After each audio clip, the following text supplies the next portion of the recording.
Deddy Mulyadi dijodoh-jodohkan dengan Shirley Coanda, Gubernur Malut pernah buat Rocky Gerung terpana. Ada kalanya politik tak hanya bicara kekuasaan atau kebijakan. Kadang ia menyinggung sisi personal yang tak terduga.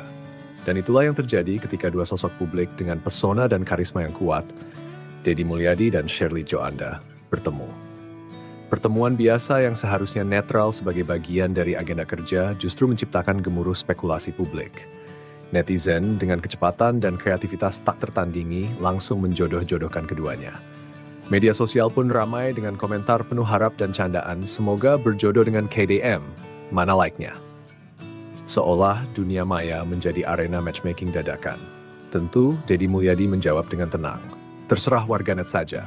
Pertemuan murni pekerjaan, enggak ada kaitan dengan perjodohan, ujarnya lewat pesan singkat. Tapi publik sudah terlanjur dibuat baper oleh momen-momen kebersamaan mereka. Apalagi dalam salah satu video, Deddy memperkenalkan putri bungsunya Nihyang Sukma kepada Shirley. Bahkan ia sempat bertanya, bagaimana kalau ayah menikah lagi? Jawaban sang anak pun spontan dan tegas, tidak. Sontak mereka pun tertawa, namun tawa itu menyimpan tanda tanya, adakah benih yang tumbuh? Kita bicara dua sosok pemimpin dari latar berbeda, namun sama-sama menonjol dalam ketegasan dan karismanya. Deddy Mulyadi dengan gaya khas Sunda yang penuh budaya dan humanisme. Shirley Coanda, perempuan minoritas yang berhasil menaklukkan stigma dan tampil sebagai Gubernur Maluku Utara menggantikan mendiang suaminya. Keduanya punya cerita kuat dan ketika mereka berjalan bersama menyusuri sawah di lembur Pakuan, kita seperti menonton adegan sinematik yang hangat tapi penuh makna. Kebersamaan mereka dalam balutan pakaian putih, warna yang melambangkan kesederhanaan sekaligus awal yang baru, memancarkan sesuatu yang lebih dari sekadar urusan birokrasi.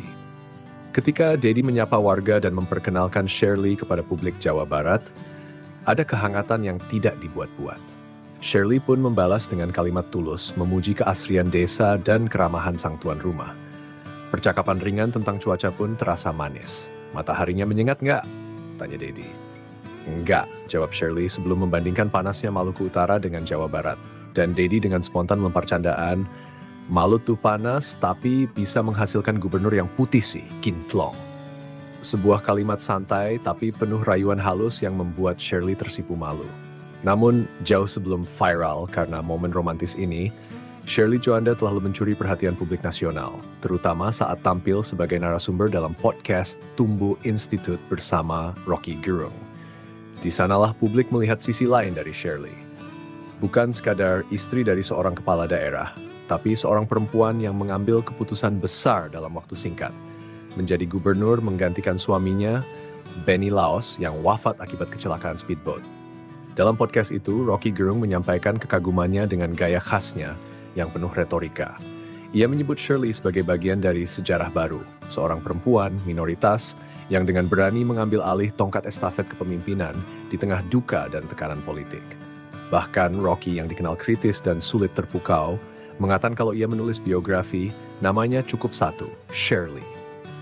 Dalam tayangan tersebut, Shirley berbagi kisah menyentuh tentang malam setelah kepergian suaminya. Ia hanya ingin pulang ke Jakarta, bertemu anak-anak dan meninggalkan semua kenangan di Maluku Utara. Namun takdir seolah memanggil. Telepon dari para relawan, partai politik, dan harapan masyarakat membuatnya berpikir ulang. Ia berdoa dan esoknya bangun dengan ketenangan baru, keyakinan bahwa ia mampu memimpin.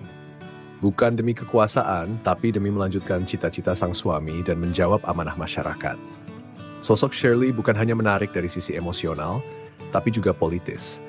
Ia mewakili semangat baru dalam demokrasi, bahwa kepemimpinan tak lagi soal gender atau asal-usul, tapi soal kesiapan menghadapi tantangan dan keteguhan hati.